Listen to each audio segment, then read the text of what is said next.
आणि आता अमित शहा लालबागच्या राजाच्या चरणी दाखल होत आहेत। काही वेळातच ते दर्शन घेतील। शहांसोबत शिंदे, फडणवीस, शेलार उपस्थित असल्याचं पाहायला मिळतं।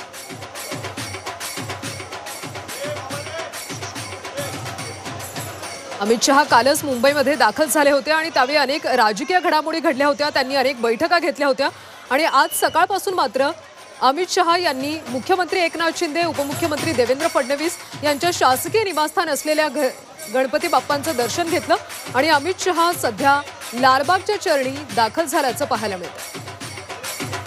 कडक बंदोबस्त आता करण्यात आलेला आहे। केंद्रीय गृहमंत्री असलेले अमित शहा सध्या मुंबईतल्या प्रसिद्ध अशा लालबागच्या राजाच्या दर्शनासाठी दाखल झालेले आहेत।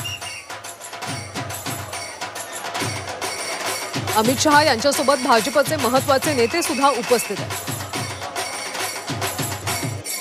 मुख्यमंत्री, उपमुख्यमंत्री आशिष शेलार हे महत्त्वाचे नेते सध्या अमित शहा यांच्यासोबत उपस्थित आहेत। लालबागच्या राजाचं दर्शन घेऊन अमित शहा प्रचाराचा नारळ फोडणार का असा सुद्धा प्रश्न उपस्थित केला जात होता। कालच ते मुंबईमध्ये दाखल झाले। सध्या आपण ही दृश्य पाहतोय। अमित शहा गणपती बाप्पांचं दर्शन घेतात।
केंद्रीय मंत्री अमित शहा आता लालबागच्या राजाच्या चरणी दाखल झाले। त्यांनी बाप्पांचं दर्शन घेतल्याचं पाहायला मिळतं। यासोबतच मुख्यमंत्री एकनाथ शिंदे, उपमुख्यमंत्री देवेंद्र फडणवीस सोबतच भाजपचे महत्त्वाचे नेते यावेळी अमित शहा यांच्यासोबत उपस्थित आहेत।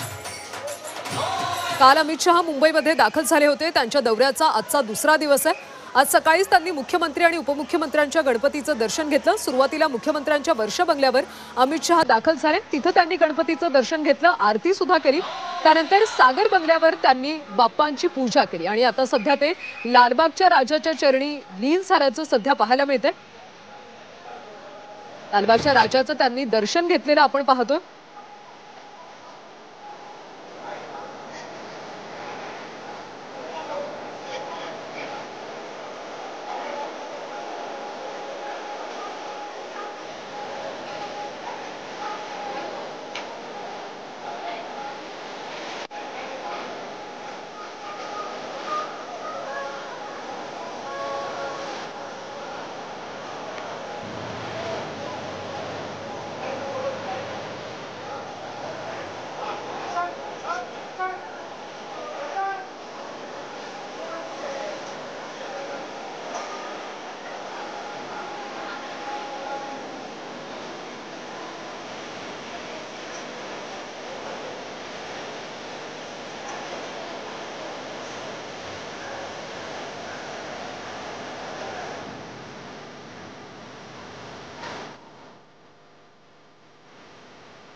तर अमित शहा यांच्या मुंबई दौऱ्याचा आजचा दुसरा दिवस आहे.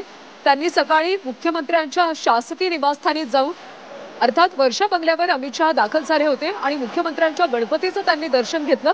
यावेळी अमित शहांच्या हस्ते आरती देखील करण्यात आली. त्यानंतर अमित शहा फडणवीसांच्या सागर बंगल्यावर गेले आणि तिथं मनोभावे पूजा करत फडणवीसांच्या घरच्या गणपतीचं देखील त्यांनी दर्शन घेतलं. अमित शहांच्या हस्ते आरती देखील करण्यात आली आणि त्यानंतर अमित शहा आता काही वेळापूर्वीच अगदी आताच ते लालबागच्या राजाचं दर्शन सुद्धा त्यांनी घेतलं आणि दर्शनानंतर आता अमित शहा आपल्या पुढच्या कार्यक्रमासाठी रवाना होतात. काही वेळापूर्वीच अमित शहा सोबतच त्यांच्या पत्नी देखील उपस्थित होत्या. त्यांनी सपत्नीक लालबागच्या राजाचं दर्शन घेतलं. यावेळी मुख्यमंत्री, उपमुख्यमंत्री आणि भाजपचे महत्वाचे नेते अमित शहा यांच्यासोबत उपस्थित होते. काही वेळापूर्वीच ते लालबागच्या चरणी लीन झाले. त्यांनी मनोभावे पूजा केली, दर्शन घेतलं आणि आता ते आपल्या पुढच्या कार्यक्रमासाठी रवाना होतात. लालबागच्या चरणी अमित शहा लीन झाले. अमित शहांसोबत यावेळी मुख्यमंत्री एकनाथ शिंदे, उपमुख्यमंत्री देवेंद्र फडणवीस देखील उपस्थित होते. अमित शहा सपत्नीक इथं उपस्थित होते. आपल्या पत्नीसोबतच त्यांनी मोठा पुष्पहार अर्पण केला आणि गणरायाचं दर्शन घेतलं. त्यानंतर अमित शहा आता बाहेर पडलेले आहेत आणि आपल्या पुढच्या कार्यक्रमासाठी ते रवाना झाले.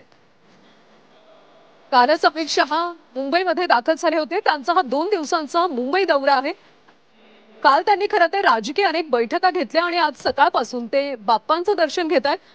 आधी ते मुख्यमंत्र्यांच्या निवासस्थानी गेले, नंतर उपमुख्यमंत्र्यांच्या निवासस्थानी गेले आणि तिथं त्यांनी बाप्पांचं दर्शन घेतलं, बाप्पांची आरती सुद्धा केली आणि आता काही वेळापूर्वीच त्यांनी लालबागच्या राजाचं दर्शन घेतलं. मुंबईचा प्रसिद्ध असा लालबागचा राजा, खरं तर अनेक महत्वाचे नेते लालबागच्या राजाचं दर्शन घेत असतात. अमित शहा यांनी सुद्धा आपल्या मुंबईच्या दौऱ्यादरम्यान सपत्नीक लालबागच्या राजाचं दर्शन घेतलंय. अगदी सुरक्षित आणि मोठ्या पोलीस बंदोबस्त त्या ठिकाणी लावण्यात आला होता. मुख्यमंत्री आणि उपमुख्यमंत्री सुद्धा उपस्थित होते. अमित शहा आणि त्यांच्या पत्नी सुद्धा यावेळी उपस्थित होत्या. दोघांनी लालबागच्या राजाचं दर्शन घेतलं आणि आता ते पुढच्या कार्यक्रमासाठी रवाना झाले. अशा पद्धतीनं अमित शहा यांचा हा 2 दिवसांचा मुंबई दौरा होता. काल त्यांनी विधानसभा निवडणुकीच्या पार्श्वभूमीवर अनेक बैठका घेतल्या आणि आज मात्र त्यांनी गणपती बाप्पांचं दर्शन घेतलं.